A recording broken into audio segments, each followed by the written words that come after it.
hello world. I'm Benito Childs. You're watching the UHIH1 Media Network team. Thank you for joining us.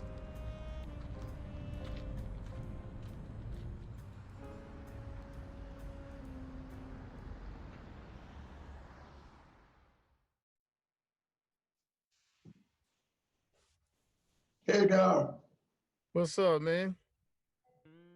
how you doing? I'm wonderful. How about you guys? Good, good. I'm Benito Childs. This is Deshaun Gore. William Turner, who's the guy that you always talk to, isn't going to be with us for this segment. Okay. But we are glad to have you here. And I was just listening to Something's Different This Time. Yes. Yes. You like that record?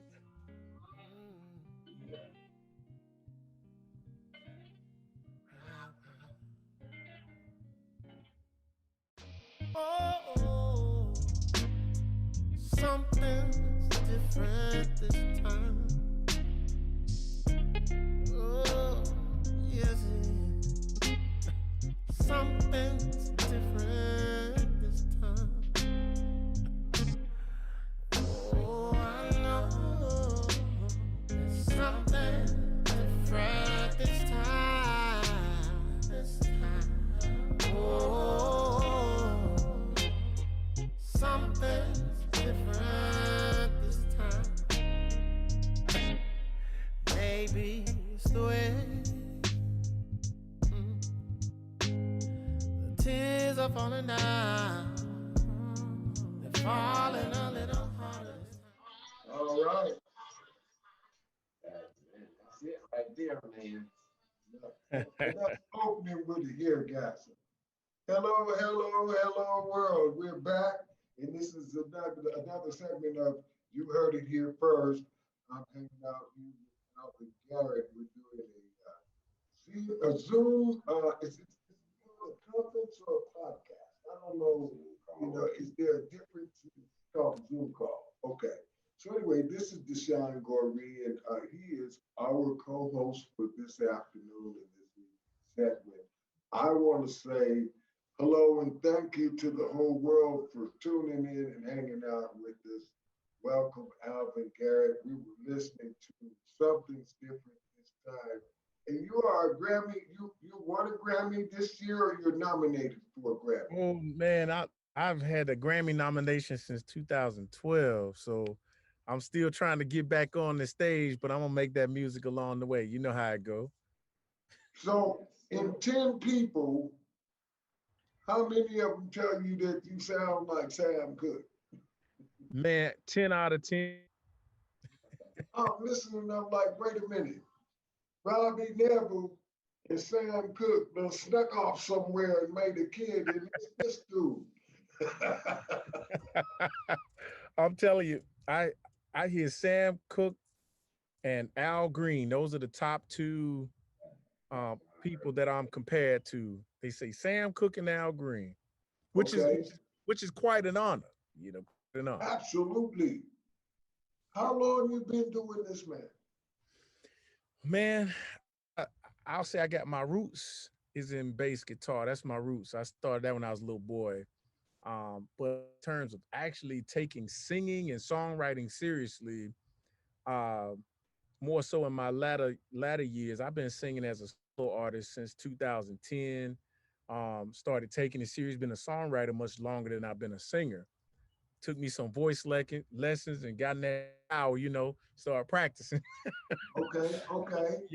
So I've written a lot of songs for a lot of artists that people know, some like Joe, and so I've sort of kind of got my foot in the door as a writer, and then just really ventured off into the business as a singer songwriter. So just honored that people are starting to recognize my own voice, and so that's been quite a journey. Man, come on now. There's nobody that's this bad that ain't been bad for at least 25 years. Come on.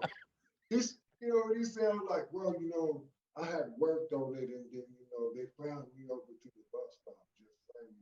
That was yesterday.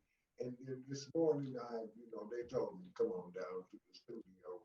So I just started my career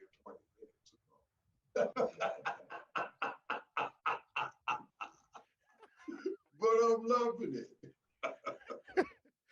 I'm telling you, man, I love to you not. I I was so, I was so hell bent on being in the background, just being honest. I'm a musician first, and I'm a Okay. writer, I'm a producer. So I just never, honestly, I'd had no intention of being out front. So I never saw myself as a singer.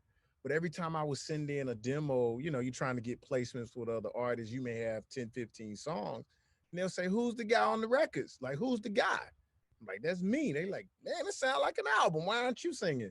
So it's like the feedback coming back to me when I send in my demos that I sound like I should be putting out an album. But at that time, I just wasn't focusing on myself.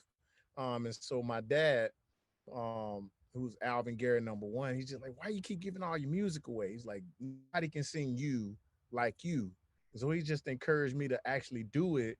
And so, man, I hired a stylist. I started eating different. I had to remake my whole image because I just wasn't focused on being out front. And so I just Okay. did what I advised other artists to do. I just put myself on a plan to just get my image right, work on my stage presence. Because as a musical director, I was always the one behind the scenes Right. putting other people's show together. So I had to get my own show together. You know what I Right. mean? So Right. I just totally remade my brand, and just put myself on the process, to being able to be respected as an artist. So in that context, and in the context that, okay, there's the dude that built the car, the guy that keeps the car running, the guy that keeps the car shiny. And sometimes none of those guys are the guy that's driving. Mm, So for you, what does it feel like to be all those pieces and parts, um, and have that experience? You understand, where a minute ago you're talking to famous people, celebrities, noted, quoted icons in the business, and you go, "Hey man, I got a song for you," and the person that you're talking to goes, "Well, look at man, it's a good song, and I don't want it because what we need to do is have you sing it and just come on and put you out there." What did that feel like? What are the words that go with the emotion as you're realizing that this transition is taking place and in real time? What's happening in your head? Describe that for us in our view.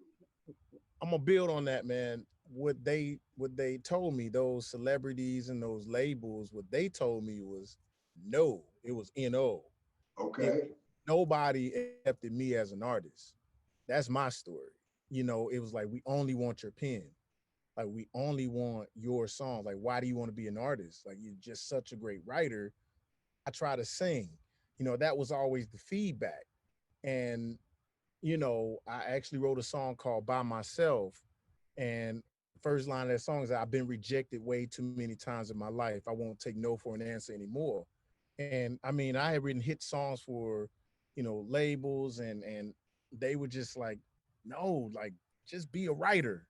You know what I mean? Like, so other people trying to define me. And so the people that I thought would be the ones, like what you just said, "Hey man, you got it. Let's support you." No, the all ones that turned their back on me. And I appreciate that more now than ever before, because nobody can claim me. that's Nobody right. can say I made him. Nobody can say, "Oh yeah, I put him on."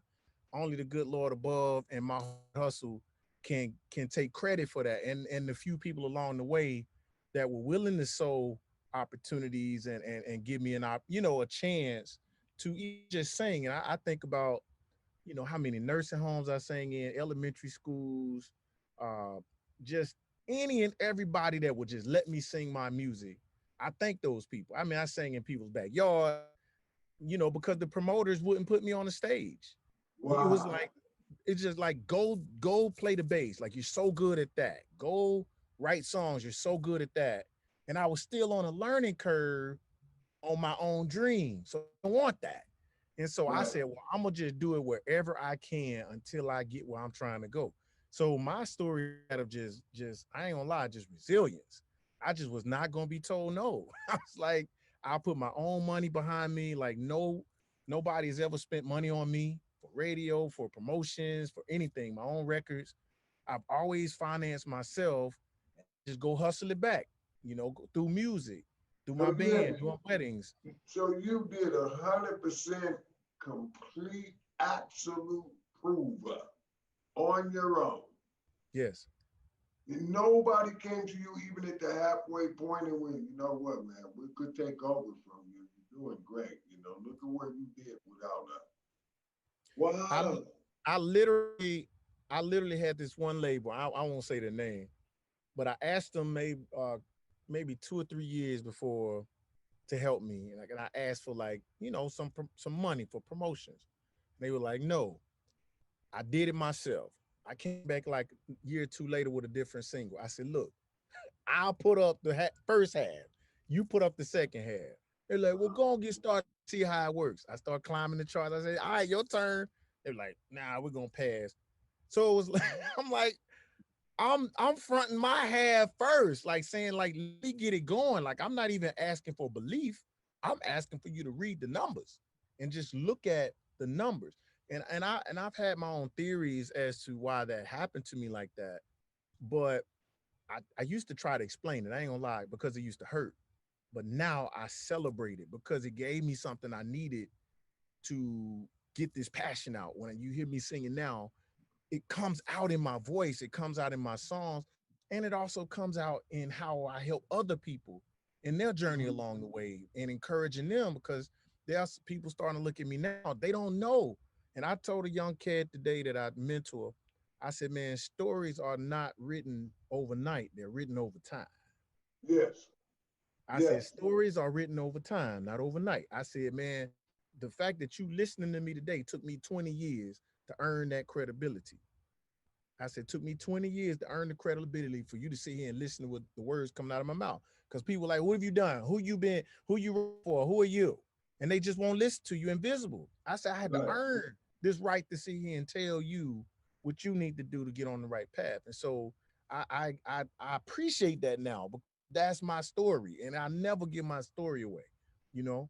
So share with us, if you would, please, if you can, Mm-hmm. what is your theory about what was taking place in the back room or in the back office, so to speak, when you obviously got signed, okay, Mm-hmm. and they Mm-hmm. tried to be like, well, no, we don't, no. Just go over there and play the bass guitar. You just super wonderful at that. Right. That that said, what is your theory about what may have been taking place in the backdrop? I, let's say, number one, I feel like I know too much. Like, I feel like I was too smart, and that's not an arrogant. I feel like I was too intelligent. I have a business management degree, honor student from Sanford University. I read. I'm a label type thinker, so I know the numbers. Like, I wasn't dumb enough. You know what I'm saying? Like, I just asked way too many questions, read too many lines in the contract. And that can be a headache for management, for labels. Like, look, saying, do what we tell you to do, take your advance, sign your life away, go away. Well, I mean, Yeah, depending on what their mission is, their internal or spiritual, if you will, mission and purpose and intention to be in the business on an individual exactly. basis. Depending on what that is, it could be, but please tell Yeah, us. you're exactly right. I ran into that with club owners, promoters, and people that simply don't want you in their side of the pot, right? You're negotiating way too hard, little brother. Just get up there and sing. And I've seen artists that simply like, hey, how much I'm getting paid? That's all I need to know. And honestly, I mean, I get it. I'm a businessman. Less questions, easier to get through the deal. That's one thing that I feel is like, man, he a headache. And you can be interpreted, you can be perceived as a headache when you talk too long when it comes to business. Okay. The other thing I believe that I was too positive, right? It was, hey man, you just go gospel. Why don't you just be a gospel singer? Ah, okay. It's like it's like I found this space, this lane, so I could be a Sam Cooke, Al Green type of singer in an era where they R&B ratchet. We want our R&B to degrade women, to degrade what Right. black manliness is, to not reflect black family values like the old music. You Right. speaking poetically to a woman. I don't believe labels want that no more because that ain't what they getting behind. Because that's my theory. I'm a little too gentlemanly. You know what I'm saying? So just go sing gospel. You know what I'm saying? We tell you got the church in you. Go sing gospel. Well, Sam Cooke wasn't gospel, but he still touched your heart. You see Right. what I'm saying? So why can't I put out music like you just played and have it played on mainstream urban AC radio and folks get inspired in the middle of the day? Think people I'm trying to reach ain't finna tune into the gospel station. You But know what I'm you saying? do know that if we at the Pork Chop Palace and we find out that you can run the place, you are Uh-huh. also fired, okay, while you over there pretending that all you do is steal French fries. You're fired. Mm-hmm. That's the way it works. If the Yeah. captain finds out that you can navigate the boat just as good as him, and maybe you don't need the map, you're looking at the stars, and you might be better than him, you were oh so thrown overboard. We don't know what happened. I just heard a big splash. I didn't see it come back. Yeah. Hey, you speaking wisdom, my brother. No, see, you remind me a lot of people that I know where somebody had to take them aside and go, look, um, if you're gonna be asking them kind of questions and actually, realistically believing that we want to tell you the truth, perhaps the truth is that now it's time for you to be your own businessman and open your own label with a publishing division. Don't pick you a band, you understand me? Maybe buy a nightclub or two, and maybe put some dollars into helping somebody own a group of radio stations and just, go on and go for it because you're at that part where if we start being transparent with you, well, it's not going to be the relationship that we started out with. You see, Mm-hmm. and this is in any business enterprise. I've been Exactly. in places where they took me in the conference room and said, it's time for you to go because, well, the only job left for you to do is my job and I own the place. So, you know, you're going to, if you want to stay in the business, I can help you get some equipment of your own. They even got some space across the street. We could be Yeah. friendly competitors, but the part where, you want more and you're asking questions, the bottom line questions, and now you want to know, well, wait a minute. Don't we only pay 8 cents for these? And then we sell them for $9, right? Okay, Right. so what happens to the difference between the 8 cents and the $9? What y'all doing with that? How is that apportioned out to the square footage and the space? And what we paying for? Because all of a sudden you're invested. So you're saying, what are we paying? Yeah. Yeah. What are we paying to the distribution company to keep my stuff straight? Why you need to know that? So my theory is not so far-fetched. What you saying? No, not at all. No, when I think about what you have experienced from a business standpoint, no, not at all. I would say that it would be almost safe to just lean all the way into it and go past theory and say, well, that's what happened. Mm. That it's time for you to be your own businessman and be the creative, the creative and the creative that you've always been. But in terms of, we'll just say, administrating and navigating your future, the best person to do that for you is you. Now, this doesn't And apply to everybody. Some people they don't want to be that responsible. They aren't asking those kind of questions. Not at all. They're just like you said. Well, look, yeah, what? We getting 1,500? Okay, so all right. No problem. everybody's not built. Everybody's not built for this side of the desk. You know what I'm saying? And that's just the truth. And I tell people, I said, look, I you have to know that being your own executive is not just this cute little thing to tweet about and say, man, I'm full time music. Well, you got full time bills too, you know, full time costs of running a business. And if you're not prepared and you don't have a plan and you're not leveraged enough, you just can't say that as some type of colloquialism or a cool thing to say. And you hear that all the time with musicians. I want to be a full time musician. What you gonna do with 40 hours a week? What you gonna do with it? No, you know what I tell those people? You know what, man? When you meet like celebrities and heavyweights and stuff, and they let you ask them for advice. Uh-huh. Okay, ask them. Well, how good do you have to be Mm. for the people around you to decide that we adore you, we are enamored by you? Now, there are part of you that is a complete idiot and does not know what the hell it's doing. And we love that part of you so much that, you know what, we're going to come in and we're going to take care. We're going to fill in the blanks. We're going to make the explanations. We're going to create the, what they call it, the compensating factors and compelling reasoning and do all this for you and just make it, just so, because, you're just making it wonderful for us. All right.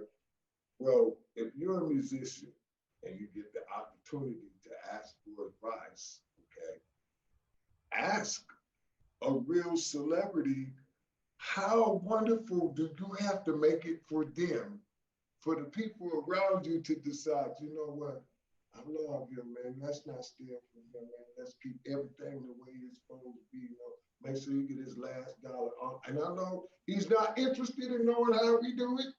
He just want to do the music, and we just love him, and we just gonna, and it's gonna always be exactly down to the last penny. How good must you be to attract an administrative business team that wants to get behind you like that because you're the artiste, not the artist, the artiste? How good do Mm. you have to be? Good enough to push that bottom line to justify everything you just said. Is that you ain't got to be good. It's not about art at that point. It's about the numbers.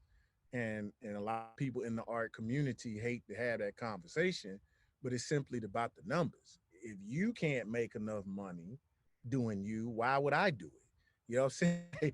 Why would There you you go go. buy a piece of property that you're gonna lose money on? No, you want to put enough in it to get a lot back. You want to flip it. This the music business is banking. That's really all it is a form of banking. And so the I people like making that. those, yeah, the people making those decisions, like, hey, in order for us to make 1 million, we got to invest 250. That's a good return if we can get the million. But if we're gonna lose 400, let's pass. You can sing like hummingbird, best talent on planet. You're not getting a deal because they can't get the numbers back, and it's banking. Nobody will make a bad banking decision like that. And so I always knew and didn't take it personal. I said, I understand. I may not look appealing to your bottom line because you don't know how I make my money. But as a business person, I know how to make me money. You know what I'm saying? I know how to diversify and do enough things that you may not see where you can get a return on it because you need to sell me quick, fast, and in a hurry. Well, over time, my bottom line is always right. I'm always in the black every year because I have a well diversified portfolio of things that I do with myself, my team, to where I'm the leader, but I know I'm building my dream. I say with 30-day bricks. I build my dream with 30-day bricks. Every 30 days, I'm taking care of my house, my wife, my kids, my bills, and I make enough money to keep investing in nice night. I can invest in myself along the way. So I understand. Artists like me may not be attracted to that bank, but I can invest in my own assets over Right. time.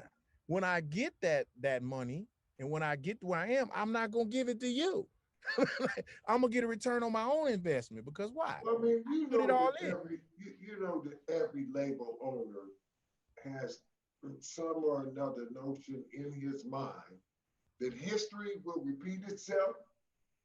and that the gods will smile down upon them the way that they smiled down upon Barry Gordy when he got the Funk Brothers, the five dudes that you know what. Man, just give us a peanut butter and jelly sandwich. Make sure I get to work on time.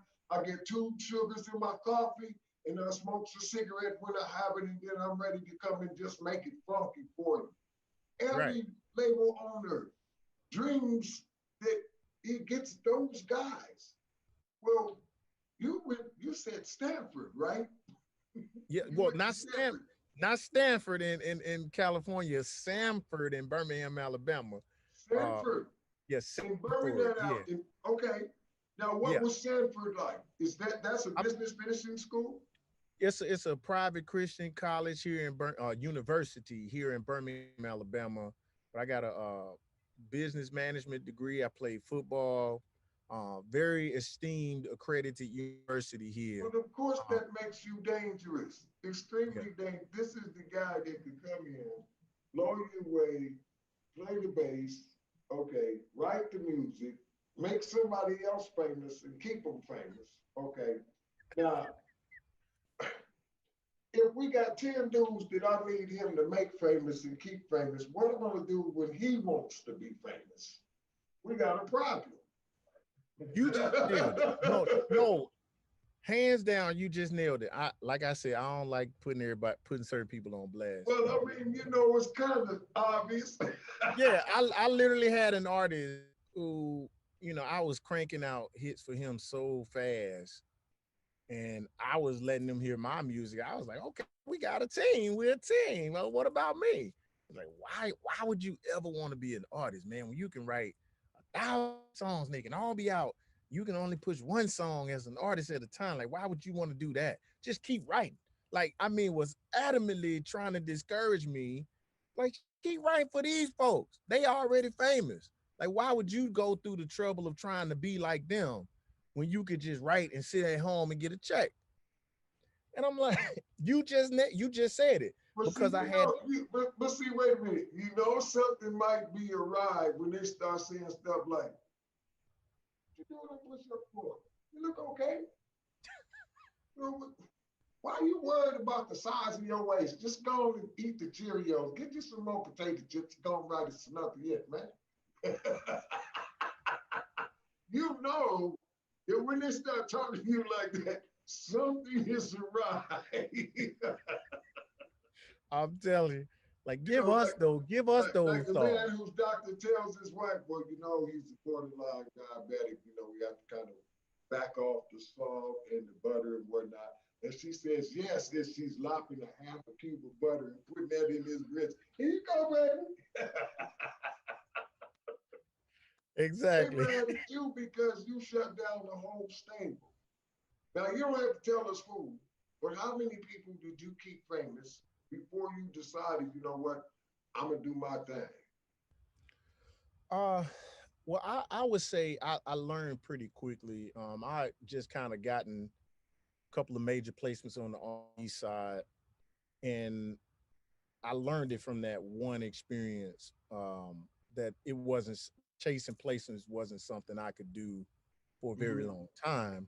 Mm-hmm. Um, Simply because I realized how much of a ghost. Like, if you don't have a name, if they take your name away, I was writing hits and I was looking for my name in the PR releases so I could promote myself, to get more gigs. You know what I'm saying? Like, wrote that hit.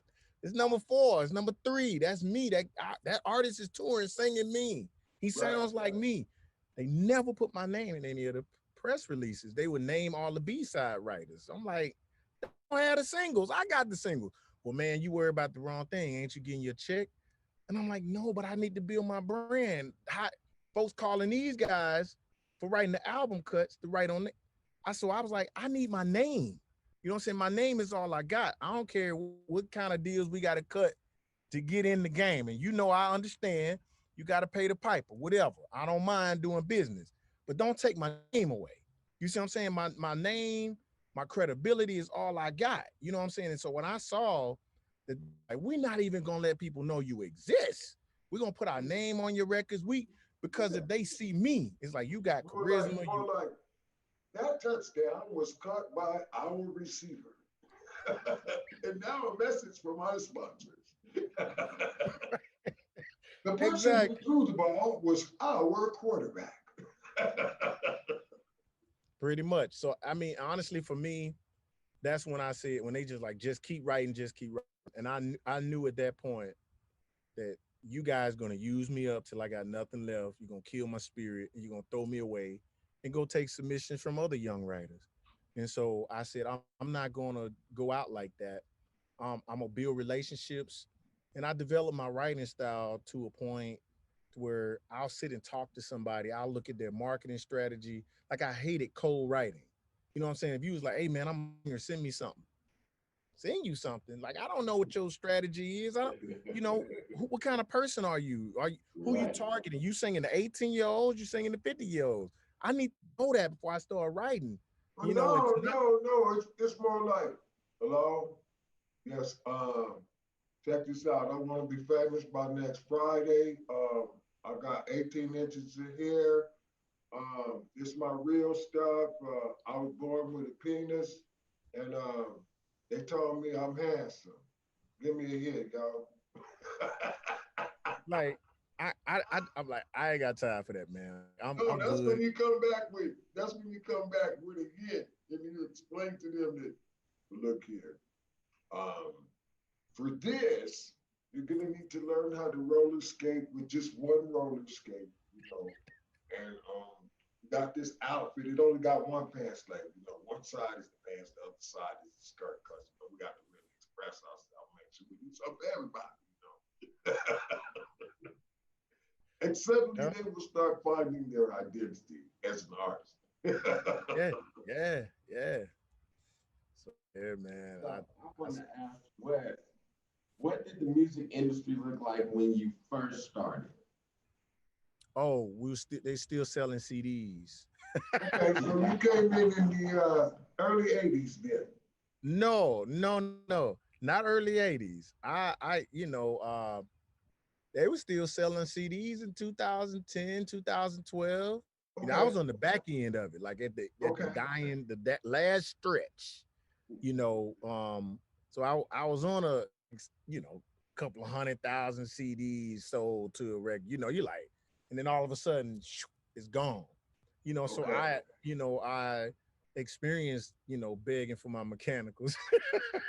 So like where my mechanicals at? So, I'm one of those artists like, God, I wish I was in the game 10 years early because, I worked with an artist who, like 2004, where they were selling 2 million records. And you sitting here, God, them checks look nice, and I saw that, you know what I mean? And then I also, Mhm. of course, am living in the post manufacturing era. And a lot of people don't understand how devastating that was to the whole formula of this business, and how now I say, and I tell people, I say, I'm not selling music, music is selling me, right? Because if Okay. you try to sell a product where the consumer presumes it's free, because I'm streaming it. I listen to songs for free, so I'm not paying for music. I pay for the subscription. So the consumer doesn't even feel like they paying for music no more. So how can you sell somebody something they ain't buying? Right? Yeah. They gotta buy into you. So I make music that sells me, sells my likeness, and then I sell you everything else, which could be my songwriting class, which could be my clothes, which could be a conversation. The music, I'm giving it to you because you wouldn't buy it anyway. So you like the So water's free, but it costs $10.95 for me to serve it to you. I love there you go. That's the way you got to think about it because hey, people want to buy into your views, your lifestyle. What do you support? Or they want to know you. So it's like they hear music is in one in out the other. But what's gonna make me engage you with my dollars? And that's why I always say I'm not selling music. Music is selling me. Make the type of music that sells who you are, what you stand for, what your views are, so that people can engage you and say, hey man, I want you to come sing or talk to our kids. I get called to speak to kids in schools all the time simply because I'm a family and I'm safe. I don't curse. See what I'm saying? it. So a lot of artists would never get called by corporations to come speak and to do Of things like course that. not. So I pick up checks. I pick up checks to come speak and sing because I know what I'm selling this. You see what I'm saying? So and they go do their research and they go as far down that timeline as they can to see if you what views you are, what your political choices are. They check you out because they have accountability before they write those checks. And so if you don't understand how the world is engaging you and your art, still trying to operate out that old paradigm of selling CDs and selling the music, especially as independent artists. Now, for the folks that's been grandfathered in, like, let's call it the ones that were grandfathered in that already came with fan bases, they can do tours and reunion tours and folks pack stadiums before COVID, but that's good for them. They were grandfathered in. That money was already there. They from that old era. But if you just trying to get in the game now, you ain't got that equity to pull from the 80s, 90s, you know what I'm saying? Even the 60s and 70s, you don't have that. You going from scratch where people like, okay, and Right. What'd you do this week? Exactly. exactly. So you gotta switch your mindset up to say, what is it about me that people want to buy and who want to buy me? And for me, my fan base is a little older. You know what I'm saying? I understand that I appeal to the 38 to 60 demographic black female. They love me and men. Men see me as sort of a man's man. So I know my demographics. So I'm not out here trying to sing the 18-year-old girls. You know what I'm saying? I'm singing the grown women and guys who want to treat who remember the Motown, who remember the machismo of the old R&B music, how to be real dudes. You see what I'm saying? So they, Yes. they can relate. Like, Not oh, that's a be man. misogynistic.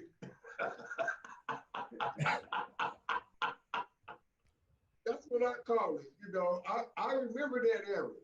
And it was okay to look at my woman and go, you know what?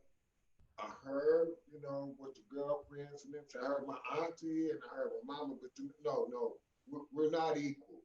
That's not gonna happen. Okay. You want me to say equal? I can say it's equal. But if you want to be equal, you need to understand that starting out, the way to be equal is to understand that we're not equal. Okay, that's how it's gonna work. We ain't we certainly now that's a debate, but we certainly not the same. Now, I'll say that. Absolutely. Because you're not gonna get me in trouble. You won't get me in trouble. My missus hear that. The reason I said that is because I do want I want your opinion as what I'm gonna call an old soul. Okay. Look, man. Because of Black Lives Matter, because of gangster hip hop, because we have had one hell of a cool vibration with a negative context message delivered over the top of it. Okay. And now, because by all appearances, unless they really, missed a few beans and rocks and what have you, the new Madam Vice President is a sister. Okay. Now, what we're gonna do with all this gangster rap that says that, you understand, she ain't supposed to have no brains, that's not a queen. In other words, what we send through the speakers drives what folks think and speak to each other about. And this has been the history of the music industry since as far back as I can remember, and the people that I learned from told me that it was that way before they got in it. Okay. That the message that comes through the speakers drives what the subject matter is that the masses talk to each other about. Now, why did I mention that? Because you talked about the 50s, you talked about 60s, 70s, so on and so forth. What was the subject matter behind the music? I listen to what you're doing and I'm like, holy shit, he going back there with my daddy and them called when the man was really a man, you know what I'm saying? You had to tell a woman to mind her place, she knew she was a woman. Yeah. And she would tell you, look here, you lead, I'm following, that's the way I want it. Okay, and the music went along with these ideas. today's music does not promote that as a lifestyle. It does not promote that as a social construct. But now that it appears that the way that this country is going to be thinking moving forward is possibly going to change in a drastic way, what's your opinion about if we need to get ready, or are we supposed to just kick back and wait for all this stuff that we've been making to become socially acceptable and then we'll fix it? In other words, you follow. I believe I follow you. Because see, you did not join. In other words, your style is your style. So you didn't join everybody who went, well, you know what, the song ain't about this subject and it just started this genre, then we're not gonna make that money. You decided, well, you know what, I guess I ain't gonna make that money. I'm gonna do what I do. So Yeah. that being your situation, demonstrated, not discussed, okay? What's your opinion about if we need to purposely change the message in the music as we move forward in this country, given all the stuff we've been through and all of what it looks like we're gonna be going through moving forward? My last the record that this the EPI that I put this song out on, Something's Different This Time, is called The Awakening. And if you have a chance to listen to the 5 songs that I put on there, it'll answer everything you just said. Um, I believe that music and the intentionality of what we say um, is so important, and I'm very big on words. Matter of fact, I alluded to it earlier. I have a songwriting class called The Right Life. That's WRTE, and I actually work with the reentry program here in Birmingham, Alabama, where I talk to that young hip hop generation that's been pipelined into our prison system, and I let them know. I said the people who are making the decisions for what you listen to are not people that want to see you be their boss's kids. Okay, I mean, no, or their kids' bosses. Let me say their kids' Right, bosses. These right, are not people that want you have solid families and competing out here in the economy. They want you dead. They want you in prison. They want your families broken. They want you emasculated. Who's making the decisions to where our music is the only music that destroys our culture? Why is that? Do you think it's somebody that look like me and you making that decision? Okay. So I say I make them aware that this music is killing you. How many people you know in your neighborhood made rap songs that's dead right now? All of them agree. I know somebody. I said, well, how about we write songs that we're not allowed to use the N-word. We're not allowed to glorify violence. We're not allowed to call women the H's and the B's. If you got to do that, go do it out there. But in this class, we don't use that kind of language. It ain't got to be all sweet and positive, but it can glorify anything that kills our people, that destroys our people. And 100% of the time, they get it together because they want to be in my class. They want to get on that mic. I want to be a part of something positive because I ain't got nothing else. You care about me. And I promise I have created a situation that said, if you like football, if you want to play on the team, you got to go to class. Okay, you might can run like the wind, but you ain't getting on this team. You ain't going to make it to college. You ain't going to make it to the pros if you don't first get that C average. So over here, I say, if you don't stay involved in your life calling of getting yourself together, staying out of jail, you don't get to come in the studio. Every one of them perk up. Because why? I want to go to the studio. I want to learn from this man. So I'm taking whatever little fame or celebrity in their eyes, I've created an accountability system that does exactly what you said. And I said, look, as long as y'all are making music that doesn't kill our people, I'm gonna do everything I can to make sure the world can hear it. Because what happens when one of y'all become a star doing something positive? The next person's gonna start believing they can do it. And you can start changing culture. We finished a song called uh, Is It Really Love? Because in the class we were talking about what's different between being in love and you just hear the distorted views of relationships. So we made a song out of that. And so now they feel a part of something, they're building a community. So even in my own way, through my songwriting class with young people from that generation, I'm using my platform of positive music and inspiring music to guide them, even in hip hop, to say, man, maybe one day we can make a few stars without the killing, without the B's and the H's and the N words and the music. And then the next generation starts saying, well, I want to do that too, because they've been lied to. See, it ain't a lot of them making it. They just see enough of them to believe that they can emulate that, like you just said, and it becomes the culture.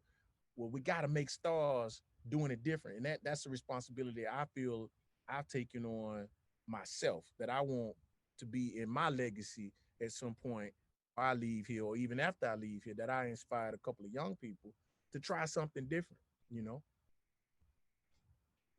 Now,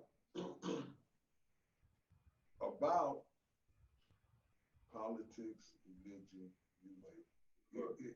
Before we go there, let me say one thing, because when we asked last episode, I'd like to get your take on it. And so, the back of the album, it used to say who the producer was, who the composer is, what studio it was created in, all of that stuff. Why do you think they transitioned into the current climate, which is we not telling nobody that Alvin Garrett wrote this song? We're not telling nobody that Benito produced it and so did this on it. We just gonna tell everybody that it's Jay-Z and this is the hot new song. Or we just telling them, it's the Isley Brothers and, this they hot new track. It's business. You got to drive the market down. Because if this credit builds your market value, now you can negotiate with me. Right. But in order to get everybody's prices coming down, because you don't know who did it. You ain't got a sound. You ain't tagging the records no more. You can't keep building your brand and negotiating with me. So whereas I used that 50 racks for one track, I'm gonna pay you 5 now, right? Because don't nobody know the difference between you and the next Joe Blow. Hey, it's business. We gotta devalue your name recognition, not the music itself, just your name brand. We can take that away. Then now we can wheel and deal at a much lower price. So that's honestly what that's all about, and no question about it. Because when you get a name is when you can start making demands. Oh, he wrote that. Well, how much you charge? Oh, he wrote that. How much you charge? And that price just keep creeping up, creeping up. So, Well, that said, you know enough to run a label. yeah. What happens when everybody who's in the various places where you don't have rhythm and you don't touch down with folks, you understand, you did music with them. Let's just say, theoretically or hypothetically, everybody decides they want to work for Alvin Garrett. Now, I want to come be a songwriter, I want to be a producer under your direction. How fast do you have that problem as the label owner where a minute ago, I was worth 30 grand a tune, as a producer from end to end. I'm handling everything, play everything, bring the artists in, do direct everything from end to end and hand it to you. And now you need all those numbers to change. From the way that the business has been running, how fast does that happen? Let's say you're a year new, and now all of a sudden all the hot producers want to work for you. How fast do you have this as a problem as an administrator? Well, I'll say I say I'm a hybrid, right? I got a dual personality. When I'm an artist, I'm an artist. When I'm an executive, I'm an executive. You know what I'm saying? I I I go hard. It comes down to the business part. You know what I'm saying? Like the reason I understand it and respect it is because it's what you got to do. You know what I'm saying? Sometimes you can't let somebody drive your bottom line if you know it's going to put you out of position to make a profit. So it's like, I got to do what I got to do. Hey, man, I got 10 guys that can give me this music. Okay? Supply and demand.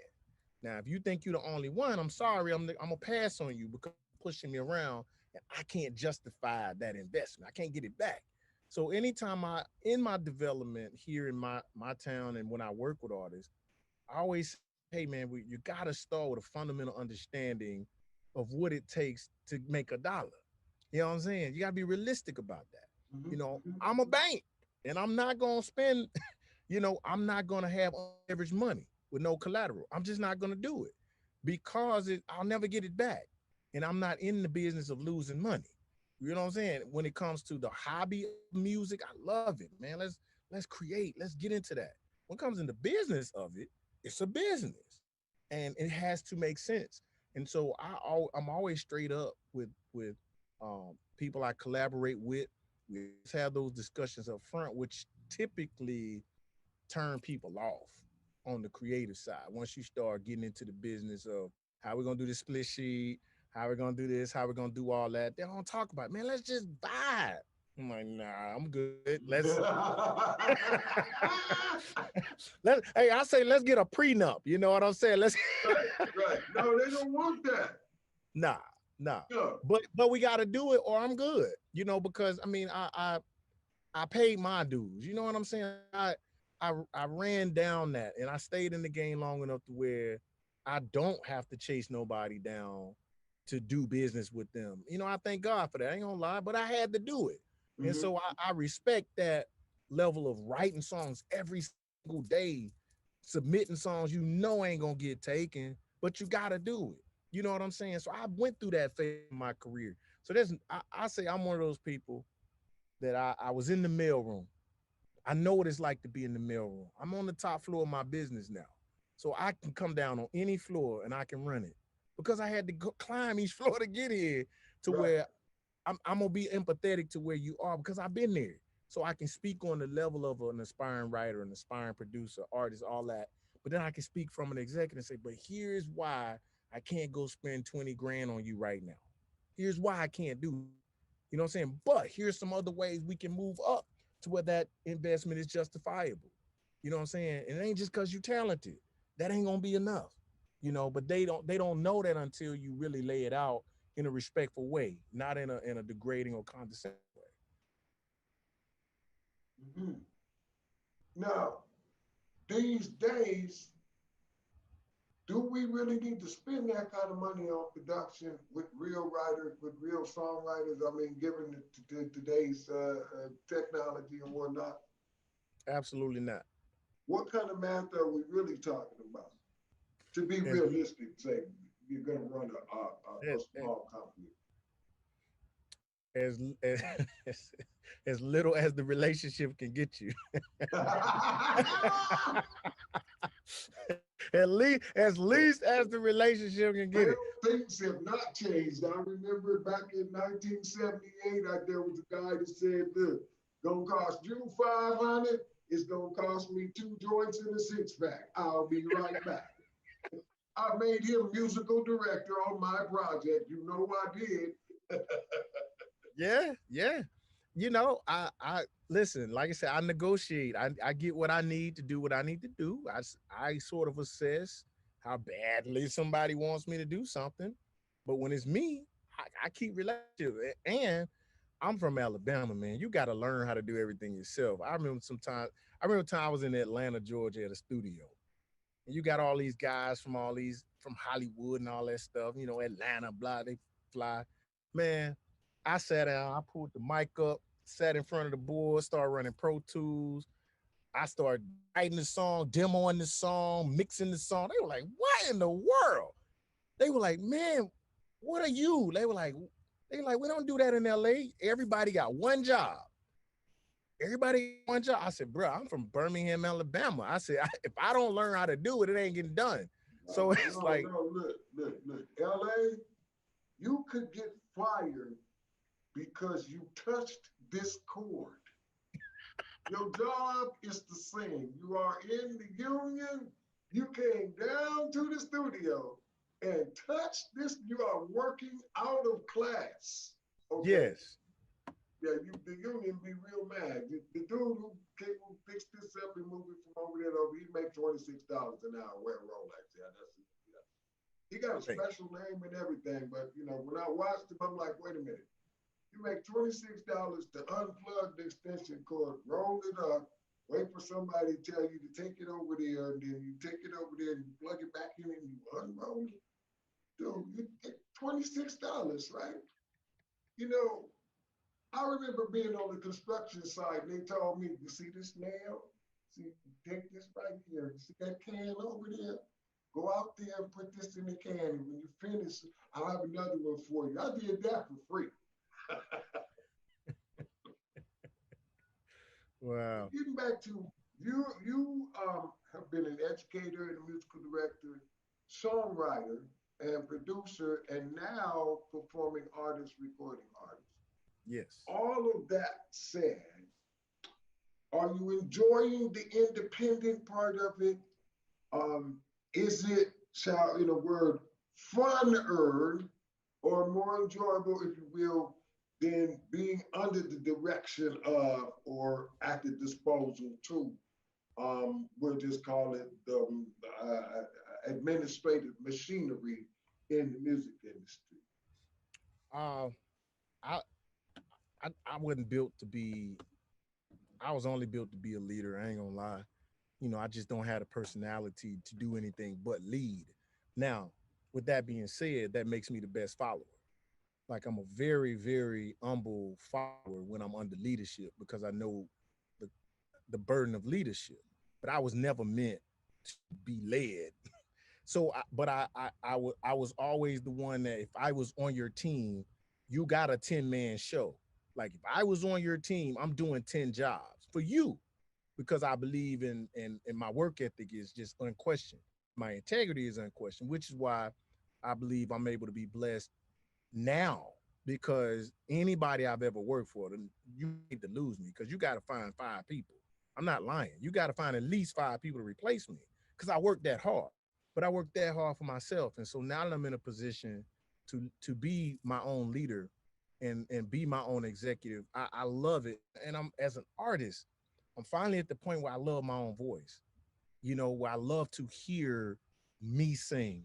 I used to make music that I felt like I wanted y'all to like, right? Oh, okay.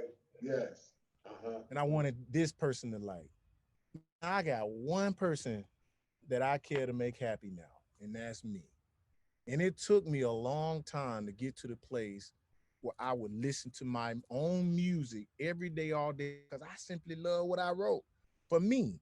And that's where I'm finding my space now. That song that you just played, man, I was doing yoga with that music this morning.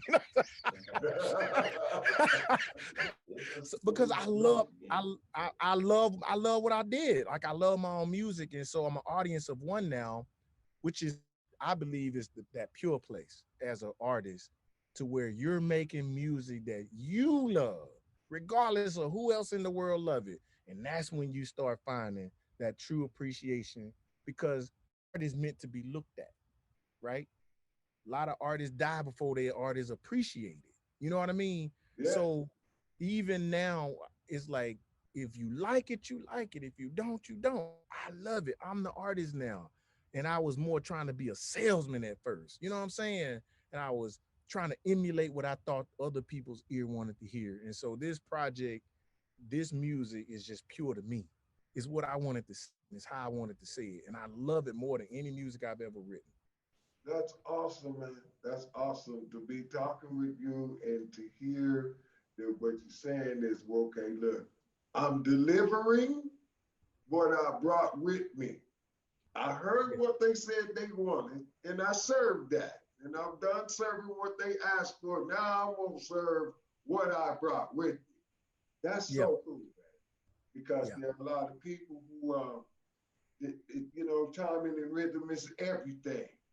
And there's a Yeah. lot of people in our business who get hung up in one or the other of that, or trying to take them and slam them together and try and serve them both at the same time, and it's just heartache. I've seen a lot of horror stories in this business um, from artists that are trying to assimilate what's considered, at the pinnacle of commercial sales. So, we need to make what they said, just jump on this thing and make something like that. And who they really are, they don't even get to find that person. The relationship that they need to have with themselves never starts. So I'm really, Right. really happy for our listening and viewing audience that you mentioned this, and it's so cool to be in your presence while you're having that experience. That's awesome, man. Yeah, man. I appreciate that. And that when I tell you that's been my breakthrough with this year was finding that freedom to just love my own voice. You know what I'm saying? And not judge myself so harshly. Excellent. And that's freedom, man. And so and honestly, I'm doing better. Like more people because it's authentic. You know what I'm saying? They hear it, it's pure. And I feel as though the world came around to me.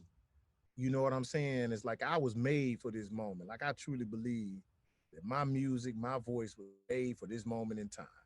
To where when you hear my music, it's gonna cut through everything else you hearing. Like, what Well, is that? I'm gonna say this about that. When I listened, and I've been around this for a long time, so for me, the words that I use is, well, wait a minute, this dude is singing like he don't really, all right, he could understand that I want it served a certain way, but it's kind of like he already knows, no, you need it like this. And you know what? I do. Holy shit. Yeah, more. Everybody can't do that.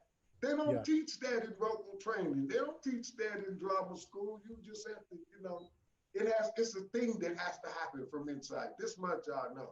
That's why I yeah. keep elaborating on it because this don't happen all the time. Don't happen all the time.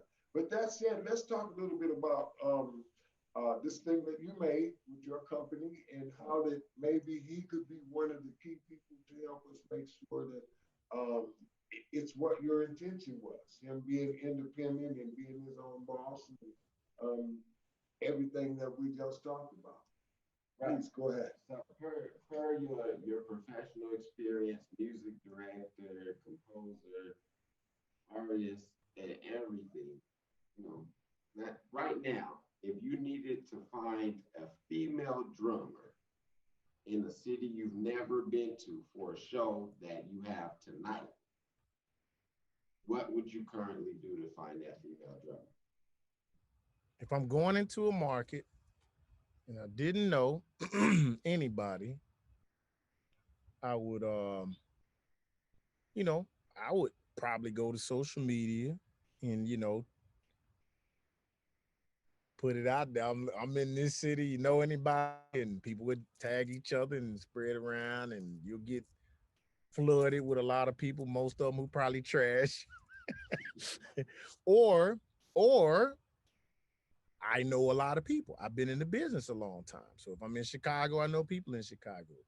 I know people in Atlanta that know people in Chicago, so I could actually pick up the phone and call a few people. You know somebody because behind the scenes, when you've been in the game long enough, it ain't as big as you think. You see what I'm saying? It ain't as big as it seems because everybody's connected. And last thing you want, you get a referral and you don't do right, you getting kicked out the club. You know what I'm saying? So, so having a good name in the circles of touring musicians, and that goes a long way as well, but that's a more of an informal system of referrals and relationships. But like you saying, having a place where you can just really dial in and find those people, that's not really available. I have some things like that I do here in my hometown with my own circle of trusted musicians, but you know that's not always readily available, that information. Right. So if you had something that was readily available that gave you all the prerequisite answers to the questions you have before you approach someone to move forward, would something like that be beneficial for you? Oh yeah, that absolutely cut down that time. If you're in, especially if you're in a hurry, you know what I mean. And as for me, like I said, depending on how extensive it is, especially with session musicians, and you can check out their portfolio, and go through and see an interview, and that'd be great. You know what I mean, if producers, if there was just a realistic thing, not just the hype of social media. Social media drive me nuts. I love it, but just a database of real, The uh, real, what you real did, accredited people. what Like, I did, none of the extra stuff. I played the yeah, tambourine, you played the thing, he did yes, one of these. That's exactly what it say. yes, exactly. Yes, sir. Well, you just described what we created. It's Mm. called Music's Boulevard, musixblvd.com. It can be found in Google Play. And if you're using an iOS Apple phone, we'd be more than happy to invite you into our beta test group on test flight so you can hang out with the rest of the people who are assisting us in making sure that it is what we said we would make for the industry. In Hmm. short, and I don't know if they're gonna tell me I have to stop saying this, but this is the easiest way to explain it. IMDb and LinkedIn had a baby, and the kid services the music industry for everybody, Gotcha. from performing, recording artists all the way to the booking agents and venue owners. We do have a 1 minute explainer video. We'd love to get your knee-jerk reaction to our explainer video if you're there with us. Yeah. Watch.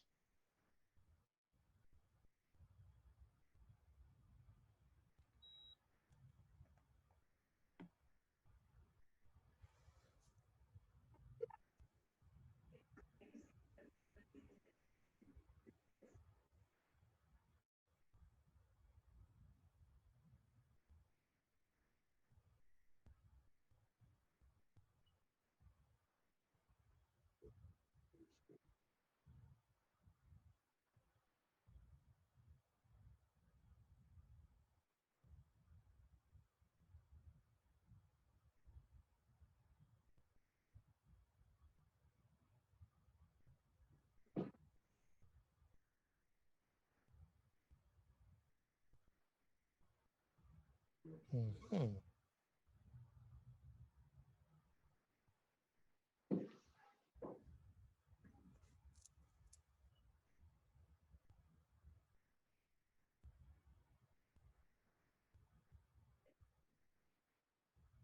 Hmm. Now go back again. So your knee-jerk reaction to our 1 minute explainer video. I love it. I love it. Thank you. And you said this is already up and Yes, operable yes. on Now, Google do Play. you using an iPhone and using Android? I'm iPhone. Okay, we want to invite you to become one of our beta testers. The Android version is finished. It's in Google Play. Okay. But the iPhone version, we're still working with that. And where do we, what's our team telling us? We're working on that in the Yeah. next 60 days or so. Okay. So within there, everything that you see in the video is fully functional within the test app. So you'll have access to all of that. Hmm. And I and so my I love it. question I would love be, to test that out. if you had something like this app when you started your journey, what would your career would have looked like now? I don't know. That's a good question. Um. It's funny that you should ask that because I'm trying to, like think in his behalf with the speed that he's been moving at and the stuff that happened to him.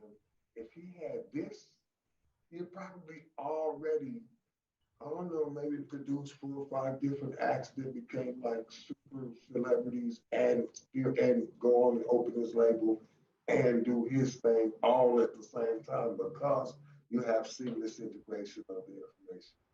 So you can get whoever you want to be with whoever you want. They get the opportunity to really check you out. Nobody can lie to anybody. Mhm. Everybody's verifying everybody. So it's peer-to-peer validation and verification of Mhm. skill sets, work habits, work ethic. Okay, so he a real bad bass player. Well, was he sober when he came to work? Did he realize that everybody in the place is married, and remember that when you're a bachelor and everything, but everybody in the place is somebody's own lady, just do the gig. All of this stuff is important. Yeah. So we had hoped to create a network, okay? In other words, a device, a working productivity tool that you can hold in your hand that covers all of that. So if you need to call the musical director because the guy's saying, I want to gig with you, and okay, well, yeah, I remember you. You was on stage with Chaka Khan. Now, I ain't the bass player, and that's not the drummer that got in the fight with the background singer after the gig when we was in Chicago. Is it, or did he just look like? We got the call. See? So, yeah, I want to make it humorous, but that is our point. Okay, Yeah. even for credentialing, okay, professional credentials, SAG, AFTRA, the various performing artist organizations, all verifiable, along with um, your aggregated total of streams and the platforms that they were on, so you can keep up with your stuff on a moment-to-moment basis. Mm-hmm. That situation you talked about where you know too much and that now the label has to actually have a real business conversation with you and not middleman you.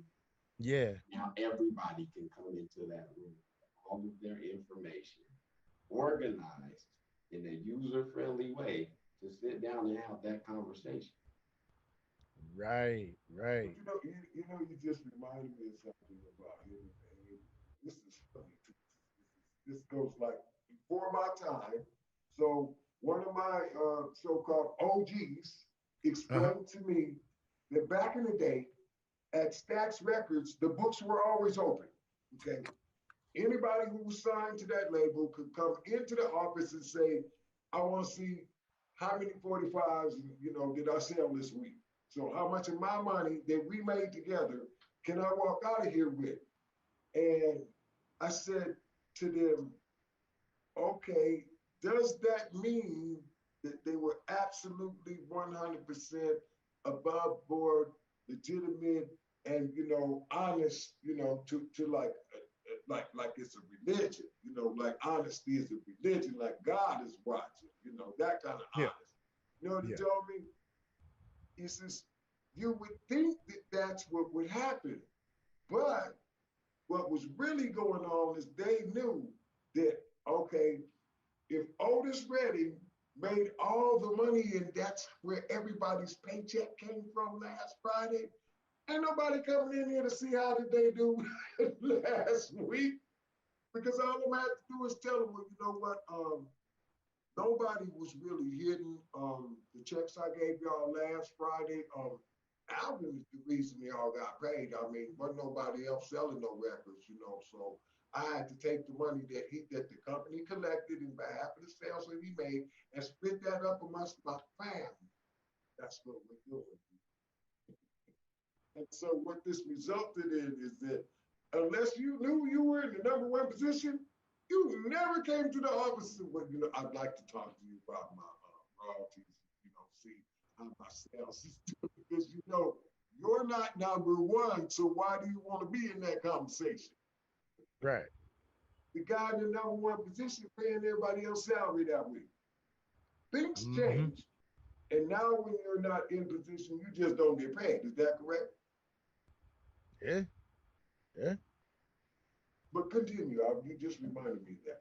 Please continue. We were talking about the app and But I, what I like potential I like what you're business. saying. If you're on either side of the table, having that information aggregated in one place shortens that conversation. You know what I mean? Absolutely. It shortens that conversation to um like you saying, if it is me and I'm talking to a label, I'm gonna know. Look, I'm gonna tell you right now, I ain't got the numbers, Right. but I got something. Look at it. It's right here. I don't have 20 million streams, but I got something special. You see what I'm saying? Because why? We can both look at it and tell you ain't there yet. You know what I'm Right. saying? It keeps both parties honest. You know what I'm saying? I like what you're saying. If that was there and you had that, and that was a means of communicating with somebody on an honest level. You know what I'm saying? I think that's super cool because a lot of people try to, you know, do the hype thing. Man, let's fluff these things, these numbers up. Let's fluff this up. but but how many people actually, I always pre-COVID days. I say when in the days of gathering, you may have 100,000 views on your video from your room, but you got 5 people at your show. Right. Some ain't right. Correct. And now, because you can meet 8 people who do music coming out of Walmart today. And they could say, Alvin wrote 4 of my songs. Ben wrote 3 of them, and the big homie made the other one. Well, how do you know he tell me? If I met him, how do I know that you didn't write 4 songs for him, or that he didn't do anything for him without spending the time to actually find out? Right. Right. Well, with this, what did you say your name was? Oh, okay. All right, well, Alvin, none of this is on Alvin's page. So I'm inclined to believe that you just made all of this stuff up, Right. period. Right. And from the administration side, like you were saying, because they ask you how many followers you have, how many streams you got, how much of this, how much of that. But it's a one button process now. You want to know about me? My ID number is this. So look me up, and you have everything. The whole due diligence is a 1 to 2 button process now. Mm-hmm. I like that, man.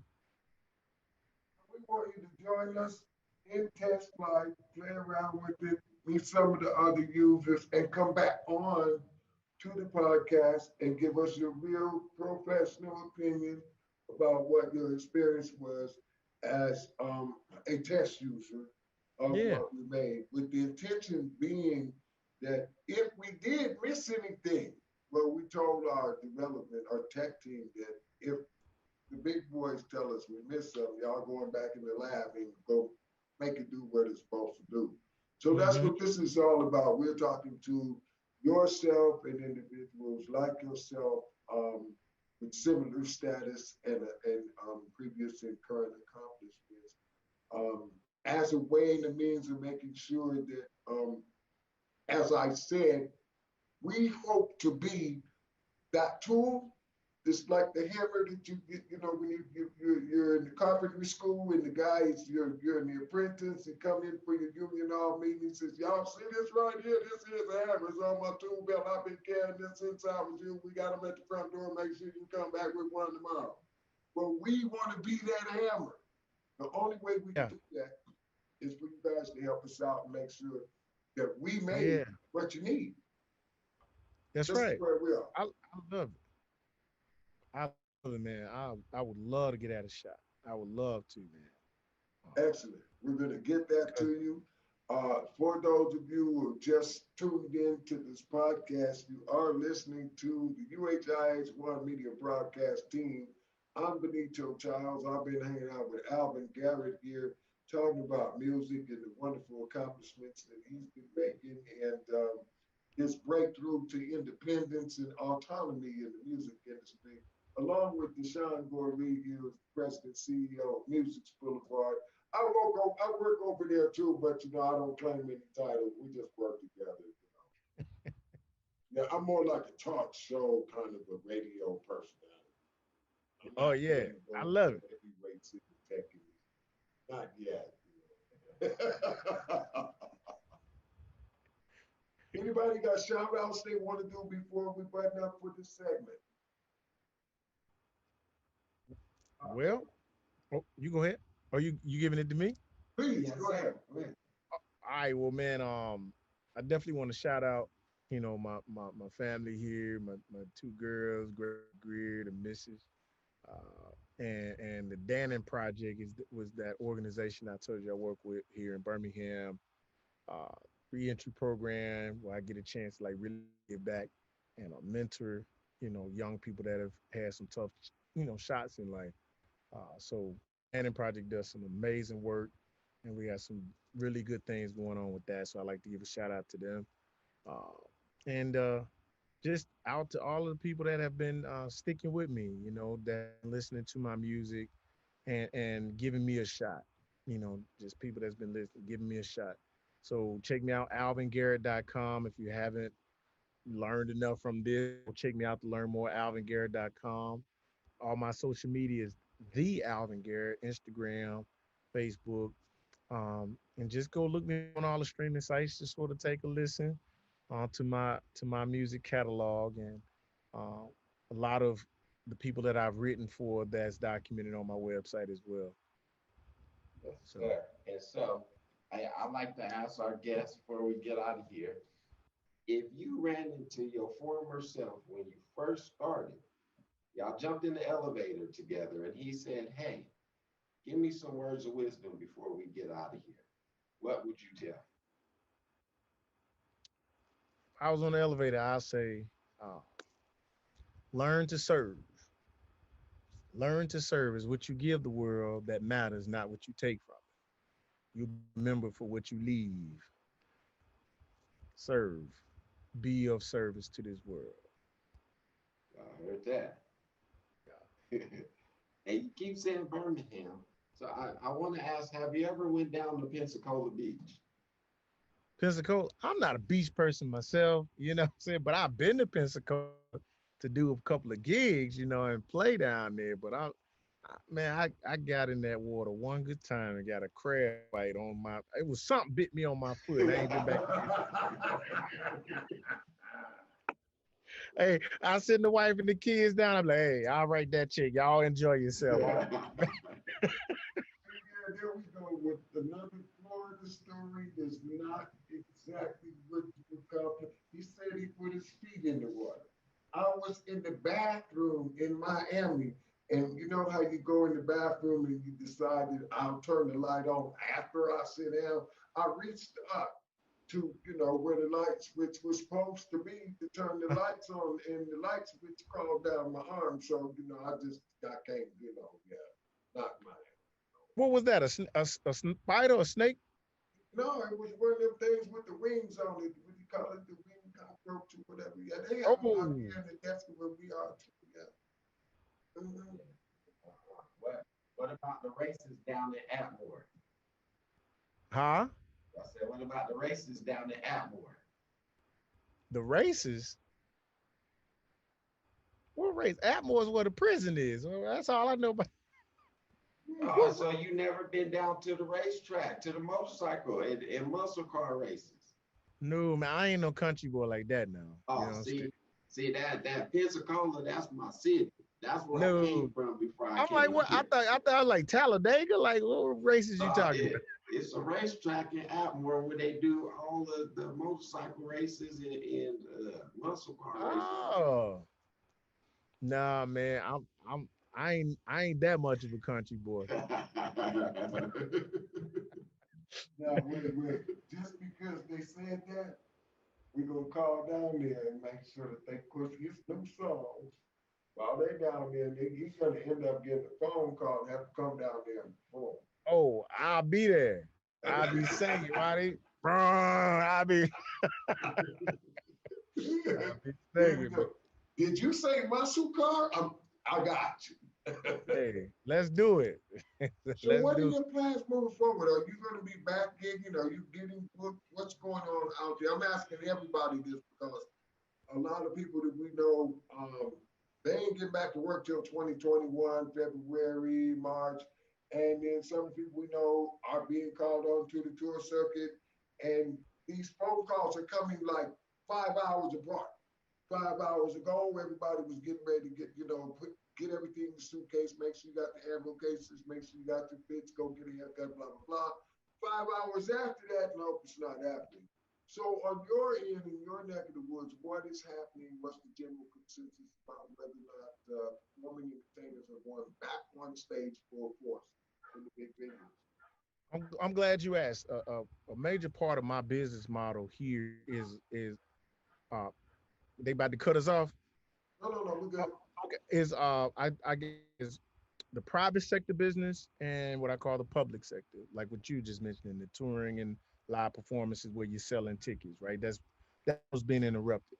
On the private sector, we do weddings, corporate events. So I got a business where that's pretty much the lifeblood of the business. And honestly, uh, my Republican demographics, they got started back in July and been back to it, right? Because the COVID just ain't impacting that side of the railroad as much on the private sector. So that business has been chugging along, contracts coming back, but that's the out of sight, out of mind Right, industry. right. Every year, people fall in love spending big money on weddings and cover tune bands. So I have a business where I staff that and I do that. I do most of the plan, but I kind of pulled back from that and started focusing on my own career. But my company still runs it. So that is going well. I've developed some live streaming models for a lot of our I'll say our African American clients who are a little less apt to gather, so now I'm about to start getting into the live streaming model, showing how to still make money or raise money through that. So I've never been as an artist a touring artist. Truth be told, Right. I as a musician now I tour, not as an artist. So I've always kept the lights on and taking care of my family with the private sector model, which has given me the resources I need to invest in my what I call white collar pursuits, my songwriting, because that costs more money than I made. Now I'm starting to get a return now that my career is moving forward. But I always keep this as that foundation, that what I call that blue collar hustle, where you just simply getting out performing. And so I'm hoping that once things pick back up, that my brand, I'm continuing to do things like this, so that when people start saying, "Hey, I want to see you on stage again," that I'll be invited and I will be able to tour as an artist. So I'm really looking forward to that. But I'm not sitting still. Like I said, I'm teaching my songwriting class, making proposals to the school systems to implement my songwriting class to their arts programming, especially with a lot of the things being done online. So I'm one of those type of people where I'm just not going to sit back and do nothing. So I've been just looking to evolve and even sort of create opportunities for a lot of the people that aren't on the road, like, hey man, come play in the wedding band. It may not be as glamorous as touring with this artist and that artist, but it's a check, Right, you know. right. So it's really, lighting directors. So a lot of people have been touring lighting directors. I'm using them for the weddings now. So it's just repurposing the market, The talent. you know. Okay, And okay. so I encourage people like to say, hey, if you can mask up and you feel safe and you can play for weddings and stuff like that, man, people still want to party even during tough times. Uh, Mhm. and I know that's real heavy down here in the South where people like to have their parties. And so we've been doing a lot of that to keep all, and I keep a lot of musicians with enough money coming in to where they're not totally out on their back. So I'm really grateful for that. But we certainly appreciate your wisdom and your commentary as we are all trying to help each other figure out how do you survive the economic downturn in the Mhm. middle of a health crisis and pandemic that appears as though it was designed to take you out. Really. Yeah, yeah, Again, that's just an appearance, but that's what I think. yeah. Well, like I said, man, I've always been a big dreamer. And so I just so happened to had a model in place that, and I'm fortunate, man, that, and I lie to you, there's a lot of people that turned their back on me when I was trying to tour that need me now. Is it, That's usually how it goes, isn't right? that the way it goes, though? They're like, dang, you still working. Like, you doing good. I'm like, yeah. But, like I say, I'm a humble guy, man. I'm always grateful. Um, I always pray for safety for my family and my friends and everybody, but I'm grateful, and that I've been able to sort of evolve with the situation and think outside the box, and show people how to engage, and even with the streaming model, finding ways to create the feeling. Like I feel like I'm with you guys. I know it's computer. I feel like there's a connection. And Right. that's what I feel people missed out on. They rushed so fast into just doing stuff, but they couldn't recreate human connection. And there's a way to do that to where people feel like I can feel you, even if I'm not physically touching you. That's how you get those dollars to it. Say, well, I want to spend money to engage this because I feel something. And I just did a live stream, my first one, man, I literally I had the it looked like I was on tour because I didn't want nobody looking at me like became a tip jar artist. I'm not a I'm not a tip jar artist. I spent so much money on making sure that when you see that video, you like, dang, when we get back, we want him. Because I wasn't gonna do that to myself. You know what I'm saying? Right. I had the LD, I had the combo screen, I had the band. I'm talking about I went all in. I wasn't about to be singing out of here, know, because I said no, I'm gonna let my fans know that I'm still worth that dollar. I'm still worth what I'm asking you to pay to engage my product. You know what I'm saying? I'm gonna get this to you, but don't think just tip me Right. for this. No, I'm not gonna do myself that way. And I encourage artists, I said, stop doing that tip jar thing. I said, because you're not sure they gonna start back paying you for what they tipped you for.